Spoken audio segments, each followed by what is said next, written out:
Welcome to this bonus episode of the Trial of Lucy Letby. As promised, here's the full interview with the court artist Julia Quenzler. Her 30-year career has taken her all over the world. We were lucky enough to ask her about her career as one of the few professional court artists in the country.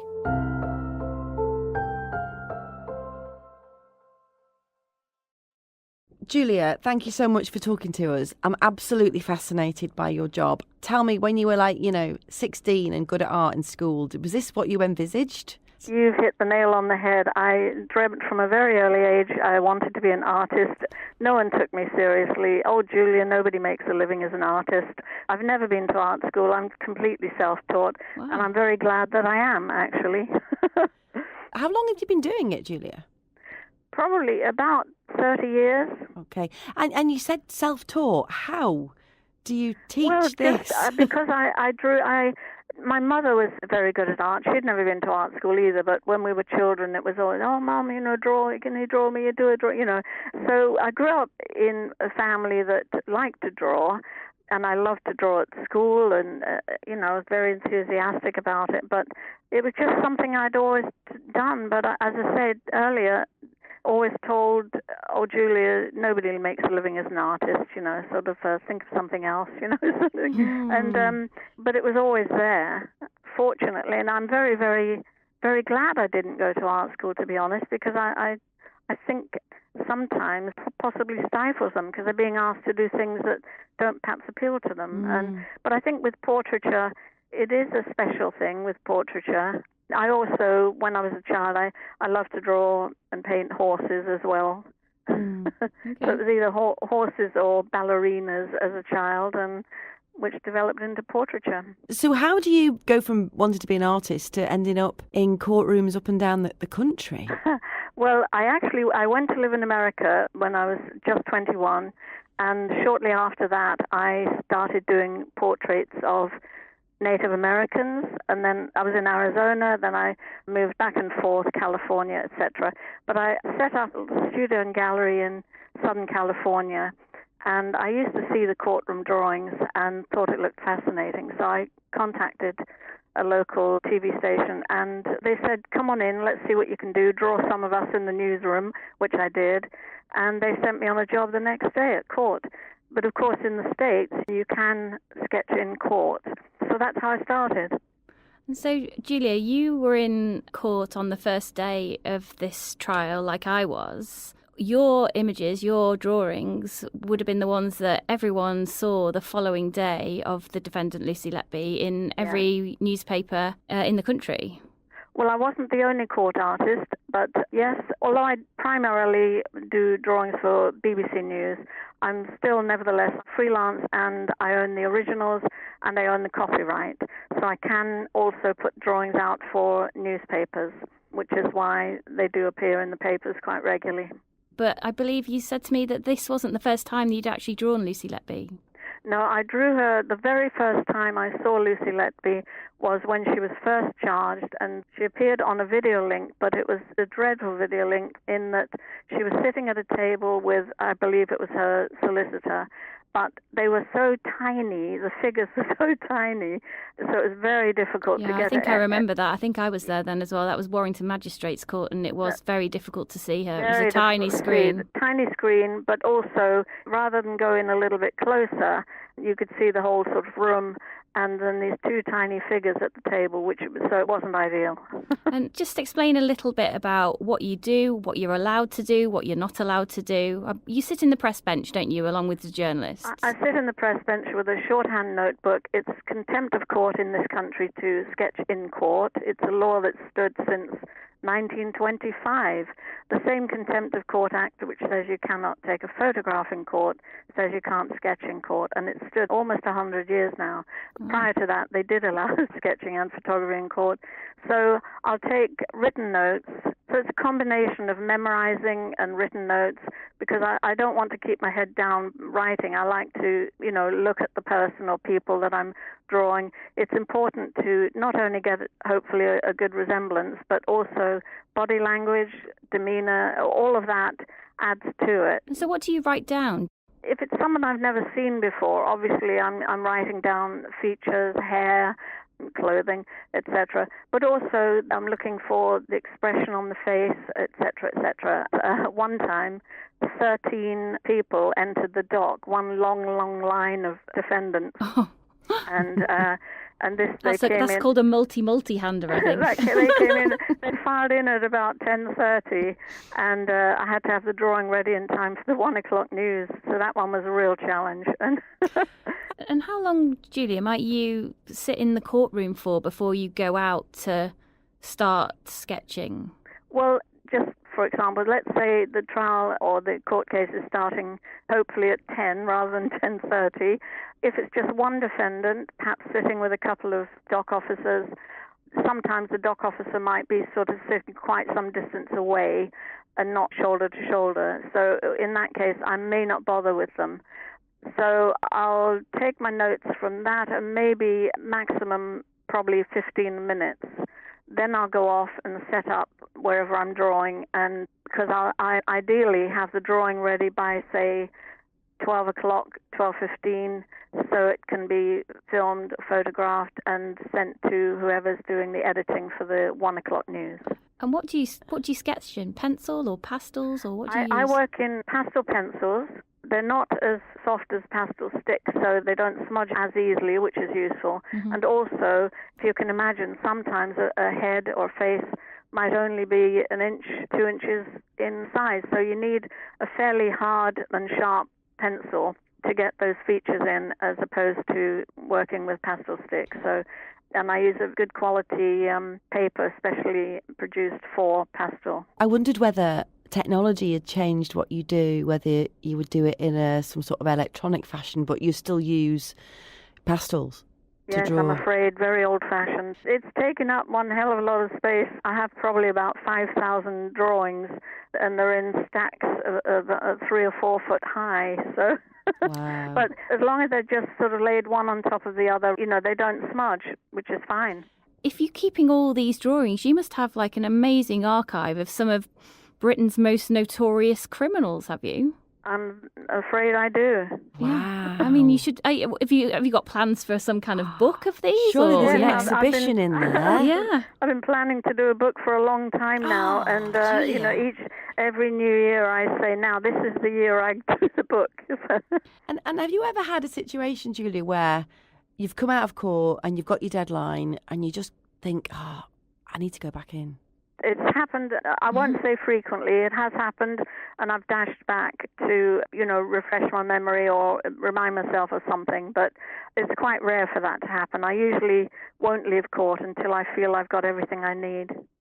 Yeah, I mean, I was going to ask you about some broader court experiences, and you mentioned the occasion when you had, how many was it? 13 people in the dock? Yes.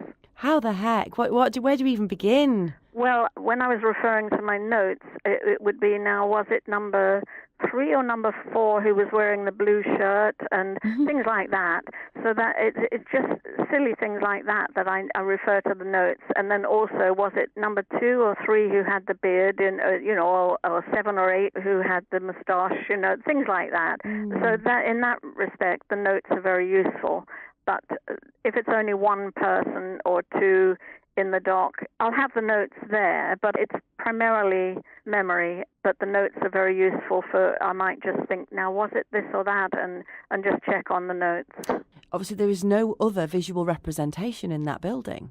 You're the only person allowed to give us visual representation because we're not allowed to film. Yes, that's true. And also, I think a huge responsibility to be as accurate as you can be. I'm I say fortunately, because I am my own worst critic. So I always see where I could have done better. But, when you're working under a time, perhaps you've got an hour to do a drawing with 5 or 6 people in it and stuff like that. So, but I am, my own most severe critic. But you do feel that sense of responsibility to capture it accurately, don't you, I suppose? Absolutely, and not to prejudge anything, not to be influenced by the horror of the case. You mustn't do that. You have to just representing who's there, but not what they've done or what they were accused of doing. So you do have to be very careful that you don't prejudice anything with the drawing. Do you go all over the country, Julia? I mean, who have you sketched and where have you been? Oh, well, all over the country and abroad. I did the Lockerbie trial in Holland. I did a British court-martial in Germany, Klaus Barbie in France, Carlos the Jackal in Paris. And I used to go to Northern Ireland quite a lot. But yes, Scotland, all over the country. It was interesting during lockdown, of course. I didn't go to any court outside of London during that time. I wasn't asked to. It wasn't that I refused. I just wasn't asked to because there was such a limitation on trials and the courts were operating at a minimum at that time. Yeah. And I bet the Old Bailey's your office pretty much, isn't it? Old Bailey primarily was where I was going primarily during COVID, yeah. So most memorable court visit and sketch, or I'm sure there's not one, but give us a handful. Well, there were quite a lot, of course. The Ken Dodd trial, that was in Liverpool. That was an interesting and at times a fun trial, if you will. With Ken Dodd, by the way, he had the wonderful George Carman was his barrister, he was always great to draw, but also fabulous to listen to. Of course, yeah. So you draw the barristers often, don't you, as well? Oh, yeah, absolutely. And the judges. And the judges. And also with the barristers, this is something probably a lot of people don't realize, the style and shape of their wig. Each of their wigs have character to them. Some of them are so ancient that they perhaps belong to a very famous barrister sort of 100 years ago, and barristers buy them second hand, and they're falling apart. They maybe got one or two curls left on them, and they're sort of yellow and grey in age, but that's all part of it, and that's part of that barrister's, rather than drawing their hairstyle, you're drawing their wig, which has its own unique character. And do you do the High Court as well? So did you do the recent Johnny Depp and Colleen Rooney trials? Yes, I did, yes, both of those. All right, okay. Wow. Yeah. So lots of celebrities you've drawn as well then, by default. Yes, over the years, I'm afraid, quite a few, yes.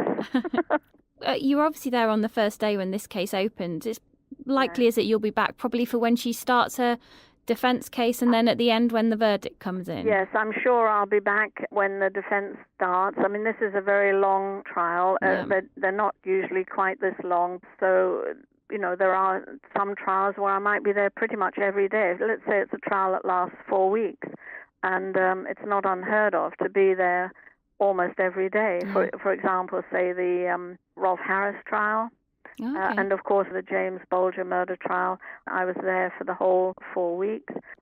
2 10-year-olds in the dock, and it was involving the murder of this beautiful little 2-year-old boy. It was just the most heartbreaking court case ever. Heartbreaking, absolutely heartbreaking. And, you can't erase something like that from your memory. And then the following year, back at the same court for the Dr. Harold Shipman trial. Oh, that was fascinating. Yeah. Thank you so much. Thank you so much. Yeah. Yes, no problem. Thanks for listening to this bonus episode of The Trial of Lucy Letby. Tune in next week for the latest on the trial. You can also follow us on Twitter at Lucy Letby Trial or email us at thetrialoflucyletby@gmail.com.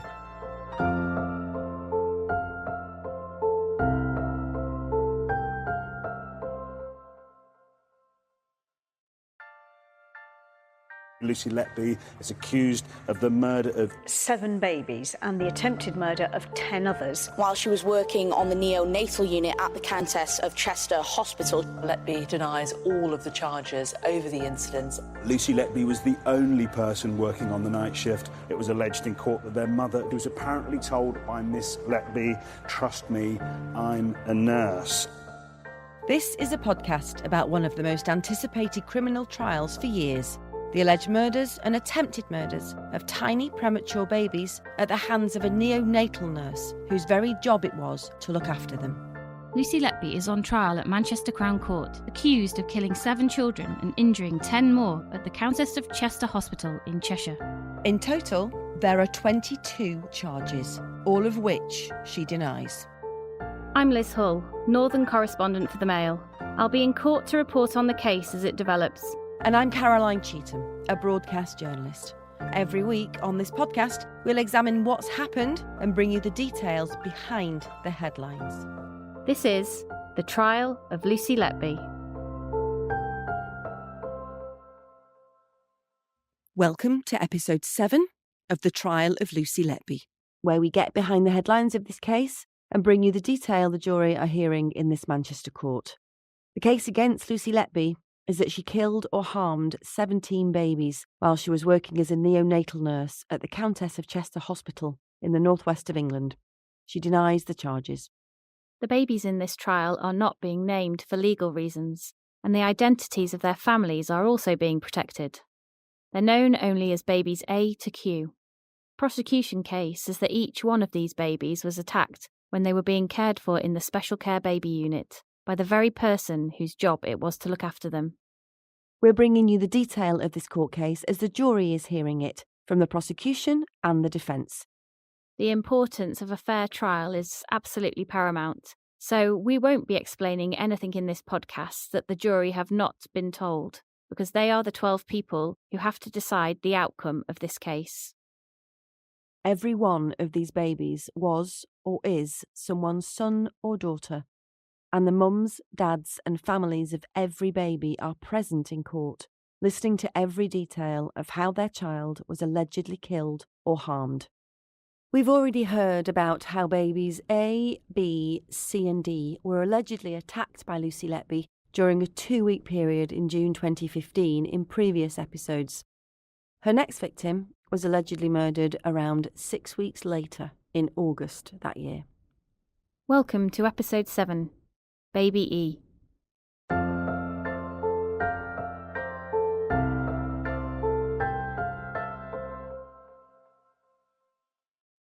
Baby E was the 5th alleged victim of Lucy Letby. He was a baby boy. He and his identical twin brother were born 10 weeks early in August 2015. And the jury have heard that both boys should never have been at the Countess of Chester Hospital in the first place. There'd been complications with their mother's pregnancy, and the boys had been diagnosed with a rare condition which occurs when identical twins share a placenta in the womb. This can cause them to grow at different rates, and because of this they were supposed to be born at Liverpool Women's Hospital, which is a more specialist centre. But on the day they needed to be delivered, Liverpool Women's Hospital was full, and there were no neonatal cots available for them. So instead, they were born at the Countess, which is around 30 miles away. Baby E weighed just under 3 pounds when he was born, a minute before his brother, and he was considered to be the stronger of the two babies. Both boys were placed in cots next to each other in the intensive care nursery, which you'll remember was called Nursery 1. Now, Baby E didn't need ventilating, and instead he had a mask to help with his breathing. And on August the 3rd, Lucy Letby was the nurse designated to look after the twins in Nursery 1. Yes, and by then, Caroline, Baby E was a few days old and able to breathe for himself. He was also being treated with antibiotics and insulin to regulate his blood sugar. He was also well enough for milk feeds to begin, and his mother had begun expressing breast milk for her sons. She gave evidence in court to say this was really important for her. She said, "It was the only thing I could do for them at that point. I had to do it. It was non-negotiable for me." So Baby E's mother was staying at the hospital because she'd had a C-section, and she was recovering on the postnatal ward above the neonatal unit, and she and her husband thought their sons were doing well. Baby E's mother said staff had talked about moving the boys to a different hospital to be closer to the couple's home, which was around an hour away from Chester. And on the evening of August the 3rd, her husband had actually left the hospital to get their home ready for his wife's return, because it was anticipated that the boys would be moved over the coming days. And at around 6:30 that night, Baby E's mother said she'd gone down to the neonatal unit and changed Baby E's nappy, wiped his eyes and his neck. She told the jury the couple were thrilled that both babies were doing so well. "We couldn't have asked for any more," she said. "I was just over the moon that the two boys were perfect."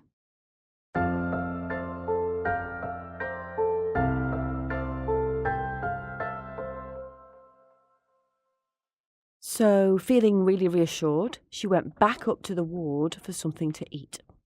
That's right, the twins' mother said that after visiting her boys, she went back upstairs, but 2 hours later, at about 9 o'clock, she returned to the neonatal unit to deliver some breast milk. But as she approached their nursery, she could hear her son screaming in his cot. Now, she told the jury that Lucy Letby was the only nurse in the room at the time, but she wasn't with her son. She was actually at the workstation, which was around the corner from his cot. Baby E's mother was asked what happened next by the prosecuting barrister, Nick Johnson, KC. Their words are voiced by an actor and begin with Baby E's mother describing what she could hear as she entered the corridor next to Nursery 1. I could hear my son crying, and it was like nothing I had heard before. I walked over to the incubator to see blood coming out of his mouth, and I panicked. I was panicking because I felt like there was something wrong. Was Lucy Letby near your son when you walked in? No, there was a workstation, and she was at the workstation. Just describe what you could hear. I could hear crying. What sort of crying? It was a sound that should not have come from a tiny baby. It was horrendous. It was more of a scream than a cry.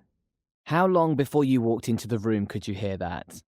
I could hear it in the little corridor. What was Lucy Letby doing as you walked in, hearing what you could hear? She was busy doing something, but she wasn't near my son. What did you do? I immediately went to him. When the boys were born, we were told to use a technique of putting our hand on the baby's head and tummy to make them feel like they were still in the tummy, to make them feel calm and comforted. I tried doing that, but it didn't work. Did you ask Lucy Letby about what it was you could see? I asked why he was bleeding and what was wrong. Did she give you a response? What did she say? She said the feeding tube from the back of his throat would be rubbing, and that would have caused the blood. Did you accept that explanation? Yes. Were you concerned about that explanation? Yes. Did Lucy Letby say anything else to you? She told me to go back to the ward. And I think at this point, Liz, Baby E's mother became tearful when Mr. Johnson asked her whether she had done what she was told. Yes, she told jurors that she agreed to go back upstairs after about 10 minutes because Lucy Letby reassured her that a doctor was on his way to see her son and she would be contacted if there was any further problems. Baby E's mother said she agreed to go because she thought that, as a professional nurse, Lucy Letby knew better and she trusted her completely.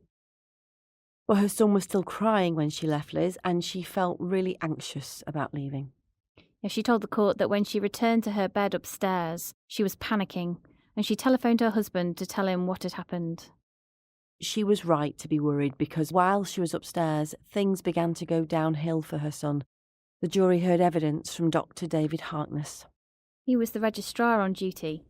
By 11 p.m, he'd been called to Baby E's bedside twice. He said he was initially called at around 10 because Baby E had vomited a large volume of fresh blood. More blood and fluid had also come up his feeding tube. Dr. Harkness diagnosed a gastrointestinal hemorrhage, which means Baby E was bleeding from somewhere between his mouth and his bowel. So the doctor started him on some antibiotics and gave him some medicine to reduce the acid levels in his stomach, which he thought may have been the cause.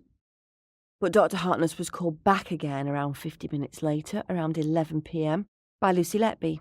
When even more blood came up the tube, the court heard that the blood loss by this point was significant, and it amounted to a quarter of all the blood in his body. And Dr. Harkness said he'd never seen such a huge bleed in a baby of that size. And Liz, Baby E's levels of oxygen in his blood also dropped dramatically. Yes, Caroline, Dr. Harkness was worried and he decided to call the consultant, who we can't name for legal reasons, to discuss Baby E's worsening condition. They both agreed that Dr. Harkness would give the baby fluids to help replace the blood loss and prepare to ventilate him, which means putting a tube down his throat so a machine could breathe for him. The idea was to get him stable enough to see what was causing the problem. And the nursing team also decided at this point to contact Baby E's mother upstairs. She was asked to call her husband. Soon afterwards, he arrived and they went straight to the unit. But before Dr. Harkness had chance to ventilate Baby E, he suddenly deteriorated, and that was about 40 minutes later. Yeah, so it's about 11:40 p.m. by then, and Baby E's heart rate and the levels of oxygen in his blood suddenly dropped. He was immediately intubated and put on a ventilator to stabilise him. He also developed a striking rash of flitting purple patches. Now, listeners will remember that this is a feature of the case which the prosecution say is significant because it developed when several of the babies were allegedly injected with air into their bloodstream. And Dr. Harkness told the court it reminded him of the same purple discoloration that he'd seen on baby A's body 2 months earlier. Now, like in the other cases we've heard, the on-call consultant was telephoned again and asked to attend. She arrived at 12:25 a.m. the next morning, but 11 minutes later, at 12:36, baby E suddenly collapsed again, and doctors began full CPR when his heart stopped beating. The court heard Dr. Harkness led the resuscitation efforts alongside nurses Caroline Oakley, Lucy Letby and another colleague, Belinda Williamson. Jurors were told the resuscitation was distressing because baby E continued to bleed profusely from his nose and mouth while the medical team desperately tried to save him. Over the course of the next 47 minutes, with his parents close by, the medical team gave baby E 5 doses of adrenaline to try and stimulate his heart. Yes, and unusually, like in the case of baby C, baby E's heartbeat returned momentarily just after 1 a.m. But by then he had been without oxygen for around 15 minutes, and doctors soon realised he was unlikely to survive. CPR was stopped at around 1:23 a.m, and baby E was given to his parents to cuddle as he passed away. He was formally pronounced dead at 1:40 a.m. on August the 4th.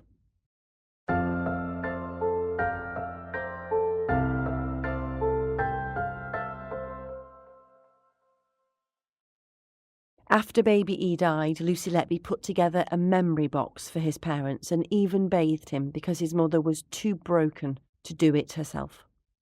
She took hand and footprints as well as a lock of his hair. She also put a teddy bear and photographs inside the box for his parents.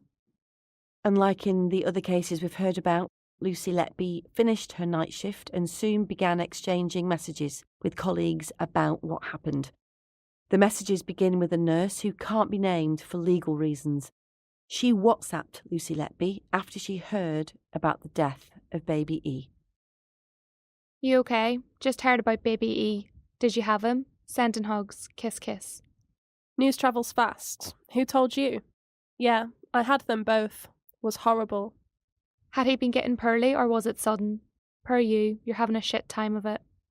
He had a massive gastrointestinal bleed. Damn, he had always struggled a bit more feed-wise. I just really feel for the parents and for you too. You've had some really tough times recently. Guess he was very high risk. Was just awful. He was bleeding from everywhere during resus. Got him back, but gas incompatible. Parents completely distraught. I feel numb. Another nurse, Jennifer Jones-Key, also WhatsApped Lucy Letby later the same evening. Hey, how's you? Kiss. Not so good. We lost baby E overnight. Kiss. That's sad. We're on a terrible run at the moment. Were you in one? I had him and baby F. Kiss. That's not good. You need a break from it being on your shift. Kiss. It's luck of the draw, isn't it, unfortunately. Only 3 trained, so I ended up having both, whereas just baby F the other shifts. You seem to be having some very bad luck, though. Not a lot I can do, really. He had a massive hemorrhage. Could have happened to any baby. Kiss. No, you did everything you could. I know it can happen to any baby. Very scary.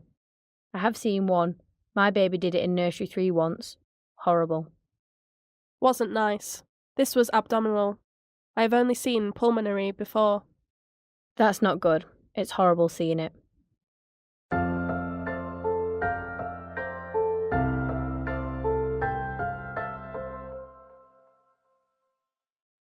Initially, the consultant in charge thought baby E died from natural causes, by a bowel condition called necrotizing enterocolitis, or NEC for short.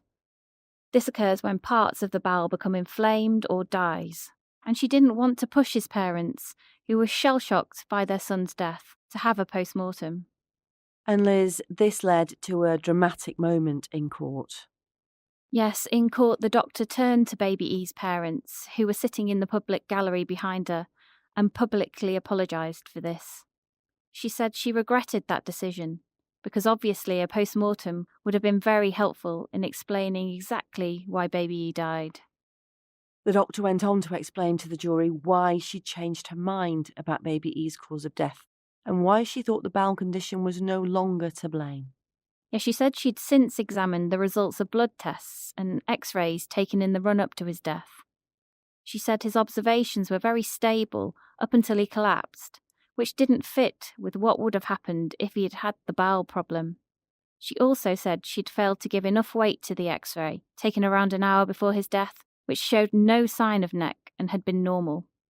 And Liz, it's alleged by the prosecution that baby E's death on August the 3rd, 2015, was not due to natural causes. They alleged that when his mother went into nursery 1 with her breast milk and found her son crying, he had been attacked by Lucy Letby. That's correct, Caroline. The prosecution say that when she went into nursery 1 with her milk that evening, she had actually interrupted Lucy Letby in the process of murdering him. And the court heard testimony from the prosecution's expert witness, Dr. Dowie Evans, about what they say happened. Dr. Evans told the jury that Lucy Letby injured baby E by shoving or forcing a piece of medical equipment, like a suction tube, down his throat. Dr. Evans said this caused baby E to suffer extraordinary bleeding to his upper gastrointestinal tract, which runs between the mouth and the stomach.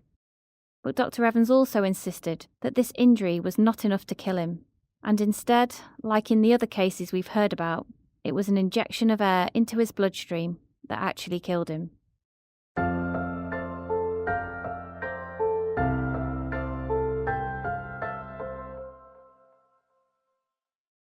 So, Liz, that's the prosecution case. But Lucy Letby denies all the charges against her.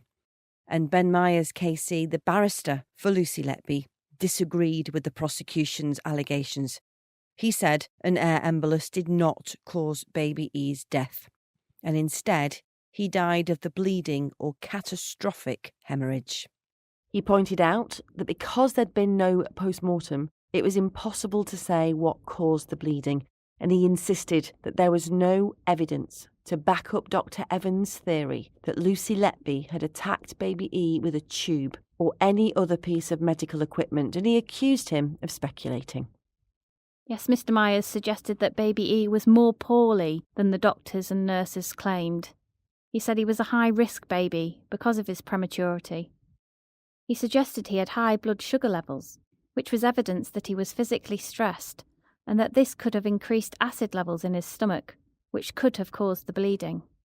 All of these suggestions, Liz, however, were dismissed by the doctors who treated baby E and the prosecution experts, who all insisted he was stable. And we should point out, shouldn't we, Liz, that the jury have yet to hear from the defence expert witnesses. They'll be given the opportunity to tell the jury what they believe happened later in the trial.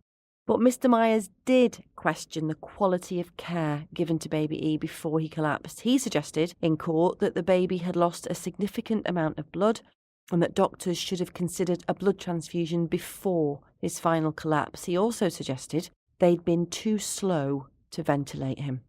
Yeah, that's right, Caroline. Mr. Myers suggested Dr. Harkness, who was at that time a paediatric trainee, was out of his depth, and it had been a serious mistake not to order a blood transfusion. Both Dr. Harkness and the consultant on call strongly disagreed with this, Liz. Yes, the jury were told baby E didn't have a fast heart rate, poor colour or low blood pressure, which they said would have been signs of significant blood loss.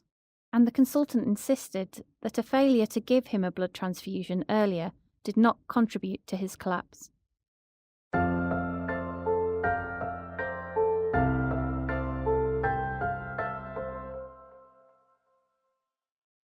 So, Liz, we've talked a lot on this podcast about the importance of covering a trial as a journalist, and not just the importance of justice being done, but our role in justice being seen to be done as well. And that's why we've got a really brilliant guest this week. Yeah, Caroline, we've got Tim Crook, who is Professor of Journalism at Goldsmiths University in London. Now, he was LBC's court correspondent for a long time at the Old Bailey, and he's also an expert in media law. Hi, Professor. Thanks for joining us. Talk us through a little bit about your background. Why do you feel so passionately that it's such a skill that we need to preserve? Well, it was the first major specialist job I had in journalism. In 1981, BBC Radio Scotland commissioned me to report every day of a spectacular and fascinating trial of an Oxford graduate with a working class background called Howard Mark, who specialised in smuggling cannabis into the United Kingdom, although clearly he was going to deny this. And at the end of it, he was acquitted. He was the kingpin, bringing in over £20 million of marijuana. Customs and excise interrupted the whole operation. Cannabis started washing ashore in the Western Isles. Poultry farmers used it as bedding for their chickens, and the hens began to behave very strangely. Oh my gosh. Yeah, that's hilarious. I was hooked. Day by day, first time I'd had the chance to report every minute of a trial. The chance to be in a courtroom and witness the drama was extraordinary, and I was completely drawn into it and committed. And I was enormously lucky because IRN-LBC knew that I was there, and they asked if I could file for them because I was only broadcasting to Scotland. And I said yes. And then when that trial finished, IRN-LBC asked me to be their full-time Old Bailey Central Criminal Court correspondent and also cover the Royal Courts of Justice and anything else legal. And I said yes. And for 16 years, that was my life. Well, it's arguably the best court in the land, the Old Bailey, isn't it? It's often where the most serious cases go. Absolutely. And it's remained so. And I had the privilege to report the most important cases, particularly terrorism. I mean, late 70s, 80s, early 90s, terrible terrorist crimes on the mainland, as well as what was going on in Northern Ireland. And then I would be there covering the trials of people responsible, including Patrick McGee, who nearly succeeded in destroying Margaret Thatcher and the entire British cabinet with the Grand Hotel Brighton bombing in 1984. And is there still an interest in young reporters for being court reporters? Absolutely. When they have the chance to be in court and cover significant trials, they realise the importance. They experience the drama and the intensity. One of the difficulties is that the industry is under a huge amount of pressure, has been for 20, 30 years, and there isn't the economy to support the number of specialist court reporters. And with the demands of instant multimedia reporting, it's a tremendous skill. So I actually think that contemporary court reporters are legends. You mentioned, Professor, open justice there, and obviously the cases that you've highlighted in this particular case are big cases. They're life-changing cases in many ways. But there's something else, isn't there, about open justice and covering court cases? They highlight and illustrate the lives of everyday people. What I found when I was a full-time court reporter, very often the key problems, social problems, sometimes political, developing in society, they would manifest themselves first in crime. Nowadays, news desks want reporters not just to file one story a day. And the problem with being a court reporter is you've got to listen really to all the evidence over the full day to take and make an accurate report of what's going on. In that sense, it's kind of an investment. It's an expensive skill. It's an expensive skill, and it's a quite brilliant, demanding skill. It's a skill where there is no right to fail. And what you're doing with your podcast, well, it's unique and groundbreaking, and all credit to you. Historical and vitally important. And also, it's the way ahead. True Crime Podcasts confirmed that the public interest in court reporting remains.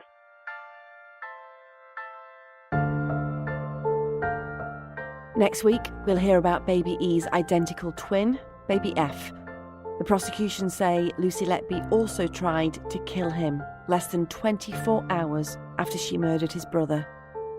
Baby F survived, but is the first baby in this case allegedly poisoned with insulin. I'll be in court to listen to the evidence, and you can read my daily reports in the Mail and on Mail Plus. You can also follow us on Twitter at Lucy Letby Trial, or send us an email at thetrialoflucyletby@gmail.com. And we'll both be back next week with episode 8. See you then.